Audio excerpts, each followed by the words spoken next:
யார் இந்த பென்டன் தெரியுமா? பொதுவா நம்ம எல்லாருமே சொல்ற ஒண்ணு, பென்டன் அப்படிங்கிறது ஒரு கார்ட்டூன் சீரிஸ், ரொம்பவே பவர்ஃபுல்லான ஒரு கேரக்டர் அப்படின்னு. உடனே பல பேர் கேட்கிற ஒண்ணு, சரி இதெல்லாம் இருக்கட்டும், ஃபர்ஸ்ட் பென்டன் அப்படிங்கிற அந்த ஒரு சீரிஸ் எப்படி உருவாச்சு, அதுக்கான காரணம் யாரு அப்படின்னு. அதுக்கு முன்னாடி யாருக்கெல்லாம் பென்டன் பிடிக்குமோ அவங்க எல்லாரும் லைக் பண்ணுங்க. அதோட உங்களுக்கு பிடிச்ச கார்ட்டூன் சீரிஸ் எது அப்படிங்கறத கமெண்ட்ல சொல்லுங்க.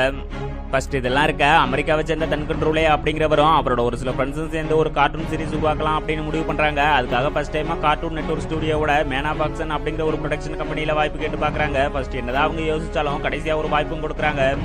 சரின்னு 2005 டிசம்பர் 27 தன்னோட ஃபர்ஸ்ட் எபிசோட்ஸை கார்ட்டூன் நெட்வொர்க்ல ரிலீஸ் பண்ணிருக்காங்க. யாருமே நினைச்சு கூட பார்க்காத அளவுக்கு ஒரு மிகப்பெரிய வெற்றி. அது மட்டும் இல்லாம ஸ்டார்டிங்ல என்னதான் பல பேர் இதெல்லாம் ஓடாது அப்படிங்கிற மாதிரி சொன்னாலும், அதுக்கப்புறம் உலகம் ஃபுல்லா கிட்டத்தட்ட $7.85 பில்லியன் மேல வசூல் பண்ணிருக்கு.